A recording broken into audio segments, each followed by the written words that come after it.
Oh, son of a Glitch. Have you ever been playing a really difficult stage in Super Mario World and you thought, if I die one more time at the hands of this stage, I'm gonna...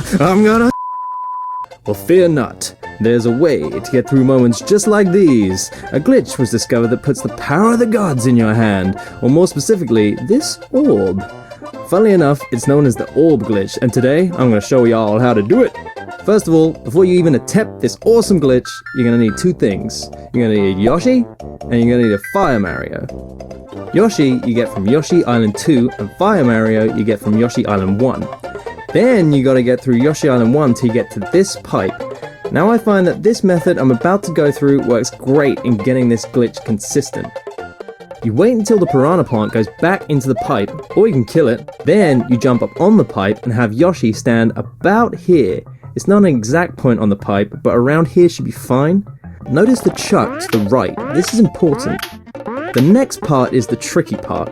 Wait until the Rex is about here, then press down on the D-pad to crouch. Then press X and A together whilst holding down and right together on the D-pad, giving you this downward curve.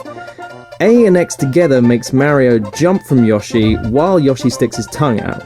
For some reason, I continue to hold down the D-pad when I complete the action. If you timed it right, you should have this weird guy in your item box. If you didn't, you will either crash the game or nothing will happen. Once you have the orb in your item box, what is it for? What does it do?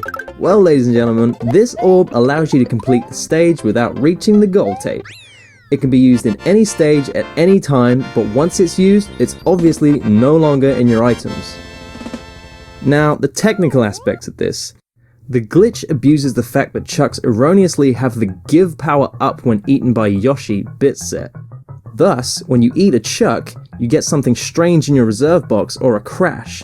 When you eat a clapping chuck as Fire Mario, it produces a goal sphere in the reserve. There's 12 sprite slots, one sprite per slot, that can be filled before sprites start replacing other sprites. There's two divisions, 00 and 09 is for standard sprites, while 10 and 11 are for sprites that come out of boxes and your reserve box. A sprite goes into the highest slot possible in its division when it spawns. For example, the first sprite that spawns that's not out of a box will take up slot 9, the next one will take 8, etc. If you drop a flower from a reserve box when slots 10 and 11 are occupied, it will go to slot 9. Knowing this, you're able to replace sprites with other sprites. The same thing basically applies to the chuck swap, only it takes less time. You only have to fill up the second division to be able to swap the chuck. You make the fire flower stick to Yoshi's tongue, then this creates a null sprite on Yoshi's tongue, which will become whatever the sprite spawns next, if Yoshi's tongue is still out when it spawns. If the sprite that spawns happens to be a chuck, he will stick to Yoshi's tongue and be eaten by Yoshi. So what does all this mean? Well, for any aspiring speedrunners out there, you can use the orb to complete lengthy stages. And for all of you just plain suck at Super Mario World, you can finish those tough stages! Yay! Well, there you have it, the orb glitch. Now go get practicing. Because I'm not gonna lie, this took me a good half an hour to pull off.